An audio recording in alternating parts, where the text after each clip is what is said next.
मध्य प्रदेश के चुनावी परिणाम के एक दिन पहले आया सबसे सटीक एग्जिट पोल। इस एग्जिट पोल में कर दिया जनता ने बड़ा खुलासा। जनता के बीच आया इस रुझान में होगा कि मध्य प्रदेश की किसकी बन रही है सरकार। तो सर नमस्कार, स्वागत है आपके अपने यूट्यूब चैनल में। आपका मध्य प्रदेश विधानसभा चुनावी एग्जिट पोल में हार्दिक स्वागत है। इस एग्जिट पोल में जनता ने कर दिया बड़ा खुलासा। जनता ने बता दिया कि अब की बार मध्य प्रदेश में होगा बड़ा परिवर्तन। अब देखना होगा कि जनता कांग्रेस के नेतृत्व में सरकार देखना चाहती है या फिर शिवराज चौहान के नेतृत्व में बीजेपी की सरकार देखना चाहती है। इस एग्जिट पोल में हर जिले की सीटों को हम विस्तार से जानेंगे कि किसको किस जिले से कितनी सीटों का अनुमान मिल रहा है। वीडियो के अंत तक आपको पता चल जाएगा कि मध्य प्रदेश में अब की बार किसकी सरकार बन रही है। तो चलिए शुरू करते हैं। उससे पहले आप अपनी राय कमेंट करके जरूर बताइए कि किसकी बन रही है सरकार, क्योंकि जनता की राय लोकतंत्र के लिए अत्यंत महत्वपूर्ण होती है। तो वीडियो करते हैं शुरू और देखते हैं पहला जिला। तो मध्य प्रदेश का पहला जिला ग्वालियर में विधानसभा कुल 6 सीटें हैं, जिसमें से 2 सीटें भाजपा के खाते में और 4 सीटें कांग्रेस के खाते में देखने को मिल सकती हैं। अब बात करते हैं श्योपुर जिले की। तो श्योपुर जिले में विधानसभा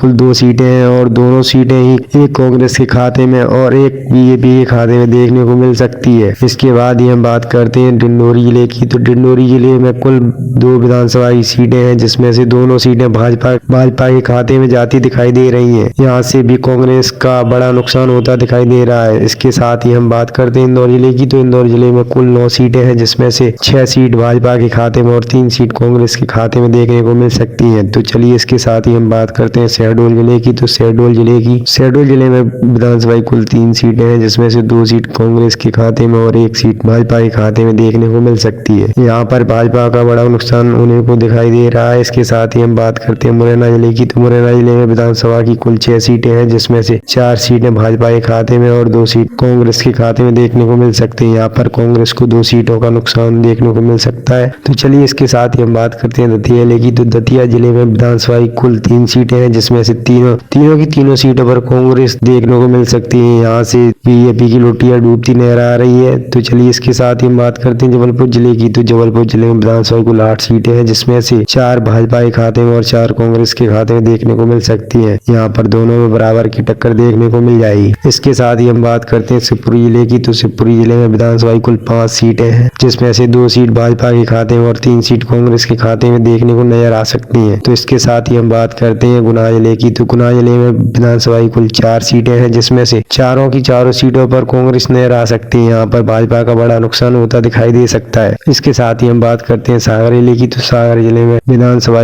कुल 8 सीटें हैं, जिसमें से 3 सीटें भाजपा के खाते में और 5 सीटें कांग्रेस के खाते में देखने को मिल सकती हैं। इसके बाद ही हम बात करते हैं उज्जैन जिले की। तो उज्जैन जिले में विधानसभा कुल 7 सीटें हैं, जिसमें से 2 सीटें भाजपा के खाते में और 5 सीटें कांग्रेस के खाते में देखने को मिल सकती है। इसके बाद ही हम बात करते हैं टीकमगढ़ जिले की। तो टीकमगढ़ जिले में विधानसभा कुल 4 सीटें हैं, जिसमें से 2 सीटें भाजपा के खाते में और 2 सीटें कांग्रेस के खाते में देखने को मिल सकती हैं। इसके बाद ही हम बात करते हैं छतरपुर जिले की। तो छतरपुर जिले में विधानसभा कुल 6 सीटें हैं, जिसमें से 2 सीटें भाजपा के खाते में और 4 सीटें कांग्रेस के खाते में देखने को मिल सकती हैं। इसके साथ ही हम बात करते हैं भिंड जिले की। तो भिंड जिले में विधानसभा कुल 5 सीटें हैं, जिसमें से 2 सीट भाजपा के खाते में और 3 सीट कांग्रेस के खाते में देखने को मिल सकती है। यहाँ पर 1 सीट से भाजपा को नुकसान देखने को मिल सकता है। साथ ही हम बात करते हैं दमोह जिले की। तो दमोह जिले में विधानसभा कुल 4 सीटें हैं, जिसमें से 2 सीटों पर भाजपा और 2 सीटों पर कांग्रेस देखने को मिल सकती है। यहाँ पर दोनों में बराबर की टक्कर देखने को मिल सकती है। इसके साथ ही हम बात करते हैं पन्ना जिले की। तो पन्ना जिले में विधानसभा कुल 3 सीटें हैं, जिसमें से 1 सीट भाजपा के खाते में और 2 सीट कांग्रेस के खाते में देखने को मिल सकती है। तो चलिए इसके साथ ही हम बात करते हैं भोपाल जिले की। तो भोपाल जिले में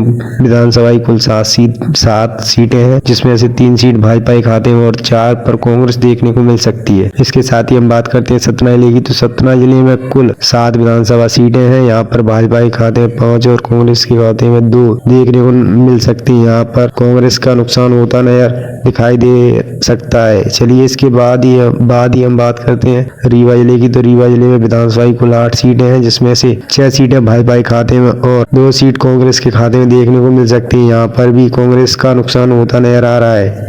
इसके साथ ही हम बात करते हैं सिंगरौली जिले की। तो सिंगरौली जिले में विधानसभा कुल 3 सीटें हैं, जिसमें से तीनों की तीनों सीटों पर कांग्रेस देखने को मिल सकती है। यहाँ पर भाजपा का बड़ा नुकसान देखने को मिल सकता है। इसके साथ ही हम बात करते हैं अनूपपुर जिले की, तो अनूपपुर जिले में विधानसभा की कुल 3 सीटें हैं, जिसमें से 2 भाजपा के खाते में और 1 कांग्रेस के खाते में देखने को मिल सकती है। इसके साथ ही हम बात करते हैं सिंधी जिले की, तो सिंधी जिले में विधानसभा की कुल 4 सीटें हैं, जिसमें से 2 भाजपा के खाते में और 2 कांग्रेस के खाते में देखने को मिल सकती है। इसके साथ ही हम बात करते हैं उमरिया जिले की, तो उमरिया जिले में विधानसभा की कुल 2 सीटें हैं, जिसमें से दोनों सीटों पर कांग्रेस देखने को मिल सकती है। यहाँ पर भाजपा का बड़ा नुकसान होने को देखने को मिल सकता है। तो चलिए इसके साथ ही हम बात करते हैं कटनी जिले की, तो कटनी जिले में विधानसभा की कुल 4 सीटें हैं, जिसमें से 2 सीटें भाजपा के खाते में और 2 कांग्रेस के खाते में देखने को मिल सकती है। यहाँ पर दोनों में बराबर की टक्कर देखने को मिल सकती है। इसके साथ ही हम बात करते हैं मंडला जिले की, तो मंडला जिले में विधानसभा की कुल 3 सीटें हैं, जिसमें से 2 सीटें भाजपा के खाते में और 1 कांग्रेस के खाते में देखने को मिल सकती है। तो चलिए इसके बाद ही हम बात करते हैं बालाघाट जिले की, तो बालाघाट जिले में विधानसभा की कुल 6 सीटें हैं, जिसमें से 2 सीटों पर भाजपा और 4 सीटों पर कांग्रेस देखने को मिल सकती है। यहाँ पर भाजपा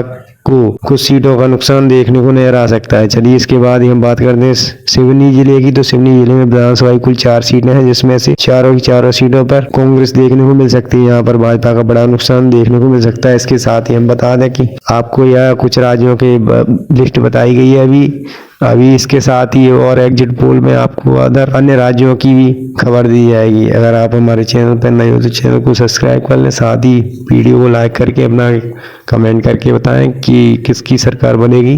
कृपया अपनी राय जरूर दें। धन्यवाद।